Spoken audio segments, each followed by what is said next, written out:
first few months were definitely the hardest. Every night, Liza would nightmare her brother's face staring at the floor. She would wake up swimming in her bed, screaming and drowning to the flood of sheets. On the other side of the room, the bed that was meant for her brother floated boat-like in the darkness.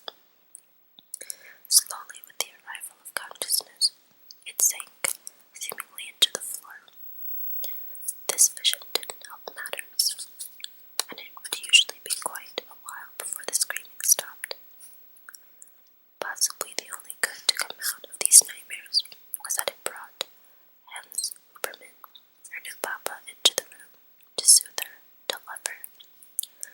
He came in every single night and sat with her. The first couple of times, he simply stayed, a stranger to kill aloneness. A few nights after that, he whispered, "Shh, I'm here, it's alright."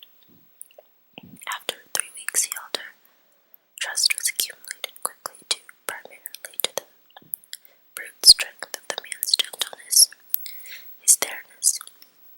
The girl knew from the outset that Hans Superman would always appear mid-scream, and he would not leave. A definition not found in the dictionary. Not leaving, an act of trust and love, often deciphered by children. Hans Superman sat sleepy-eyed on the bed, and Liza would cry into his sleeves and breathe him in. Every morning, just after 2 o'clock, she fell asleep again to the smell of him. It was a mixture of dead cigarettes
It was the best we could do, Papa apologized. What are you talking about? She's lucky to have that much, Mama corrected him. Jens continued his examination of the remaining leg while Liesel tried on her new uniform. 10 years old meant Hitler Youth. Hitler Youth meant a small brown uniform. Being female, Liesel was enrolled into what was called the BTM. Explanation of the abbreviation. It stood for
Sorry, that was my phone.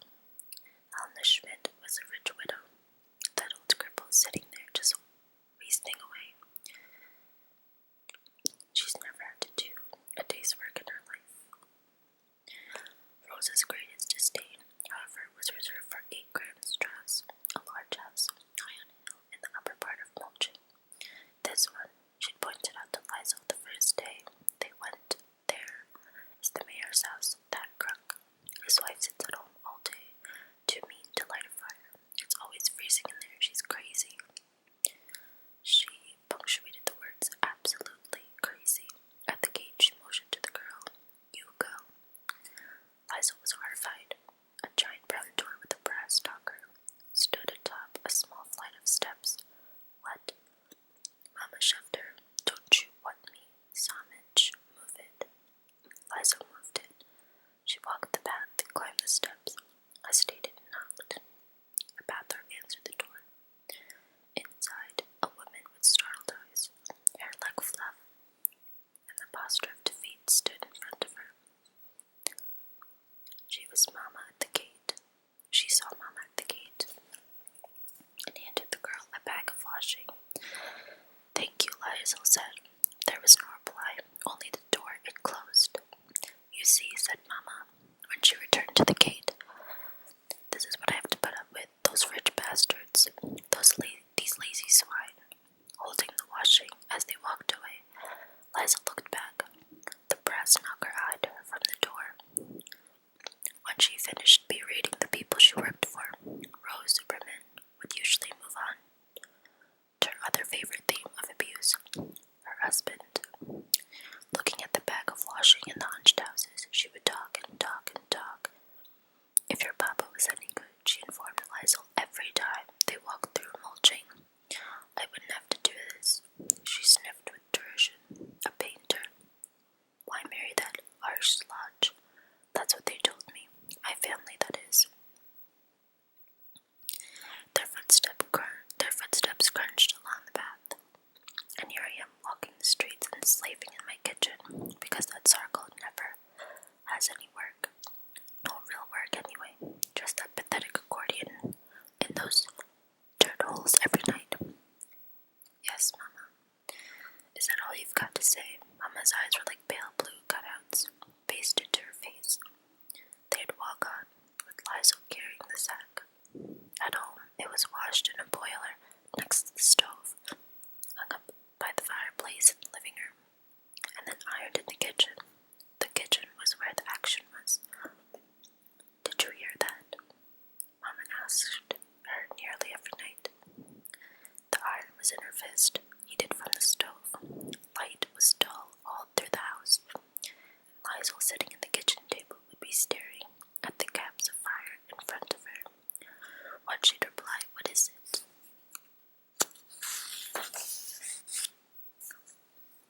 That was the Holtzapfel.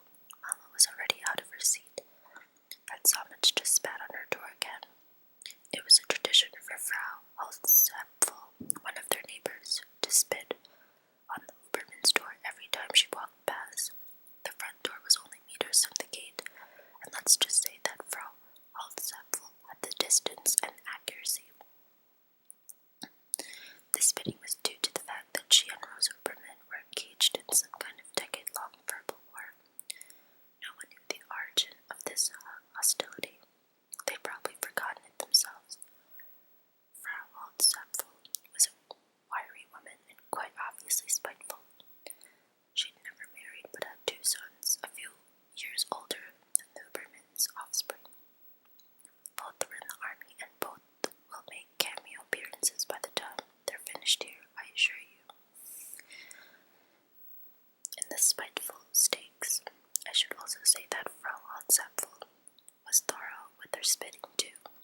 She never neglected to spuck on the door of number 33 and say, Schweini,